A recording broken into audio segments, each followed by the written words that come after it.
What is the best order to get the heroes in? Well, the first 4 are pretty easy as you unlock them by leveling up. Quincy, Gwen, Striker, and Oben. All pretty solid as they each have at least one strategy that makes them competitive. Oben has Druids, Striker has Moab Maulers, Gwen has Tack Shooters and Dragon's Breaths, and Quincy does solid Moab damage and just needs to be paired with towers that counter Super Ceramics. But after you unlock these 4, you get to spend your monkey money however you want, and this is the order that I'd tell a friend if they don't know anything about Bloons. The first hero would be Sauda. She's probably the easiest hero to use, has an incredibly strong early game, can see camos, and can even pop lead balloons with her level 3 ability. With her on, you can beat just about any beginner map on hard, ABR, impoppable, and chimps with no planning and a generic strategy. Beating a bunch of these modes will give you all the monkey money you need to buy other heroes, as well as giving you a better insight into good spots to place monkeys, what types of balloons come on each round, what monkeys work well together, etc. But after you've had fun with Sauda and beaten a few maps, I would pick up Benjamin.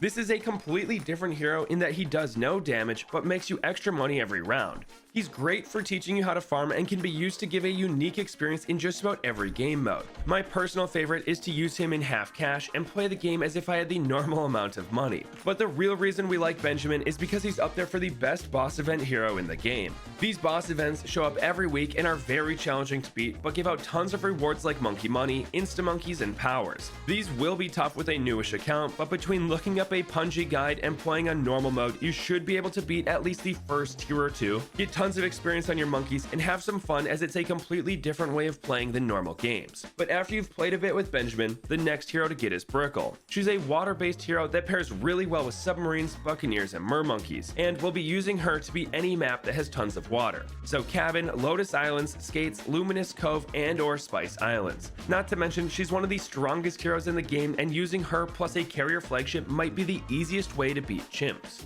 I recommend learning this strat, the Submarine Army, and Permabrew Destroyers if you want to get the most out of her and have fun wrecking the balloons along the way. This will round out our roster of heroes as you can run just about any easy strategy with the 7 heroes we have unlocked, and you can pick which ones are your favorite. But after Brickell, we'll buy Fusty. Aside from being my favorite hero, this guy is nice because he's one of the cheaper heroes to unlock and is still very easy to use. He has about the same range as Sauda, but works much differently. Instead of just raw damage, Pat is used to buff those around him and stalling the balloons. You see, his level 3 ability makes nearby towers deal extra damage, making him pair great with monkeys that have tons of attack speed and projectiles. So pairing him with middle or bottom path tack shooters does wonders. But what's really fun is that as he levels up, his attacks will stun balloons and occasionally send them back towards the entrance, giving you more time to pop them. This can be made more reliable by increasing his attack speed and can lead to some fun strategies based around stalling the balloons for a super long time, and you can pair this stalling with a bottom path spike factory, as the longer the rounds take, the better the spike factory will do. Also, a little tip is that Pat can be placed on water or land.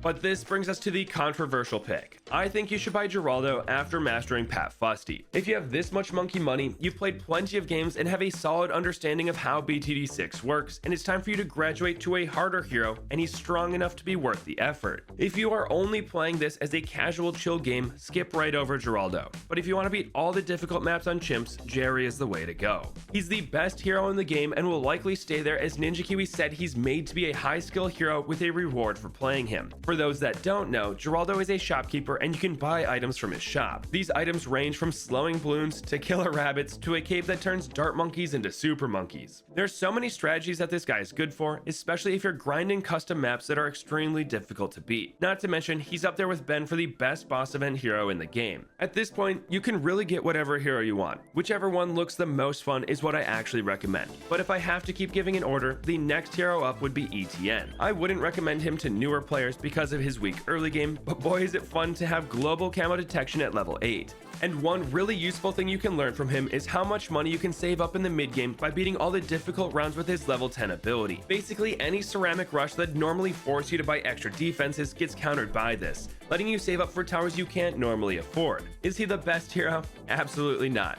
But he's fun and you can make do with him. After Etienne, I'd get Adora. She's actually very solid. Her main attack can pop the early leads for you and do a ton of damage later on. The one thing is that she levels up very slowly, but has an ability that sacrifices towers for more experience. This is a great trade-off money-wise, but can be hard for inexperienced players as you have to find a balance between sacrificing for XP and keeping monkeys to beat the rounds. The unfortunate thing is that she's better on advanced and expert maps as they give more hero XP per round, which directly leads to money saved on sacrifices to level her up. So if you never plan on beating more challenging maps, you won't get the most out of her. What you can get the most out of is her sister though, Ezili, who I recommend you pick up next. Ezili isn't great for the typical game modes like chimps or boss events, but she does thrive in something we haven't talked about yet: free play.